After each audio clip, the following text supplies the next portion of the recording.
उपराज्यपाल वीरेंद्र कुमार सक्सेना के फैसले से अरविंद केजरीवाल के पैरों की जमीन खिसक गई है।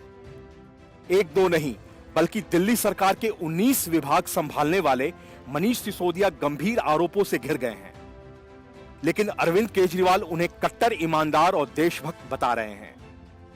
अब मनीष सिसोदिया कट्टर ईमानदार हैं या फिर कट्टर भ्रष्टाचारी, इसका पता तो सीबीआई जांच के बाद चलेगा। सिसोदिया ऐसे ही नहीं फंसे हैं। उन्होंने टेंडर के बाद शराब कारोबारियों को 144 करोड़ रुपए माफ कर दिया। जाहिर है कि सीधा नुकसान राजस्व विभाग को हुआ। मनीष सिसोदिया का नाम सीधे तौर पर मुख्य सचिव की रिपोर्ट में आना एक गंभीर मामला है और इससे केजरीवाल के धमाचौकड़ी मचाने से बचा नहीं जा सकता। वजह यह कि यही केजरीवाल पहले जितेंद्र तोमर को कट्टर ईमानदार बता रहे थे। क्या हुआ उनका? यही केजरीवाल सत्येंद्र जैन को अब तक कट्टर ईमानदार बता रहे हैं, जिन्हें अब तक जमानत नसीब नहीं हुई। दिल्ली में अरविंद केजरीवाल सरकार की चर्चित शराब नीति की सीबीआई जांच होगी। दिल्ली के उपराज्यपाल विनय सक्सेना ने सीबीआई जांच की सिफारिश की है। यह सिफारिश उपराज्यपाल ने मुख्य सचिव की रिपोर्ट के बाद की है। एलजी ऑफिस के मुताबिक सिसोदिया की भूमिका जानबूझकर की गई खामियों के चलते जांच के दायरे में है। आरोप है कि नई एक्साइज पॉलिसी के जरिए शराब लाइसेंस धारियों को अनुचित लाभ पहुंचाया गया।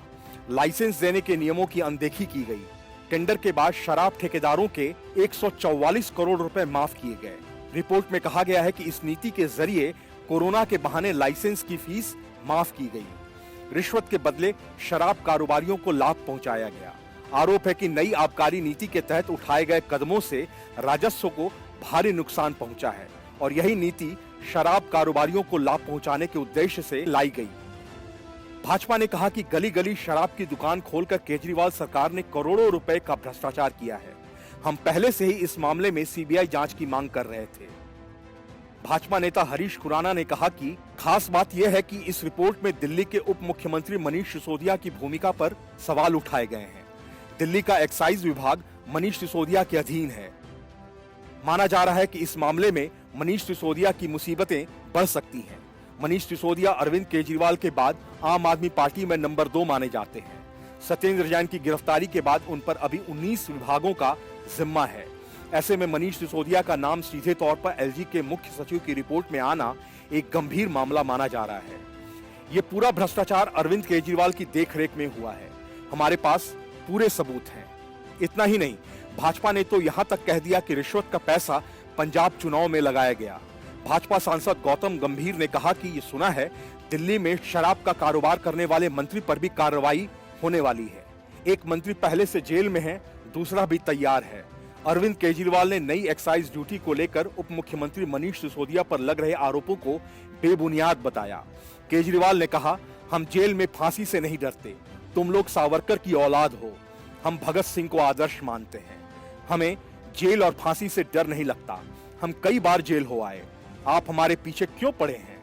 हमारे कई विधायकों को जेल में डाला गया, लेकिन सभी विधायक जेल से छूटकर बाहर आ गए। भाजपा नेता शहजाद पूनावाला ने केजरीवाल के आरोपों पर पलटवार किया। उन्होंने कहा कि अरविंद केजरीवाल ने पहले जितेंद्र तोमर को कट्टर ईमानदार कहा, अब नए कट्टर ईमानदार का स्कूल का रिपोर्ट कार्ड पेश कर रहा हूं। पूनावाला ने दावा किया कि दिल्ली में कोई नया स्कूल नहीं बनाया गया। 800 स्कूलों में कोई प्रिंसिपल नहीं है। Bureau report, news of India.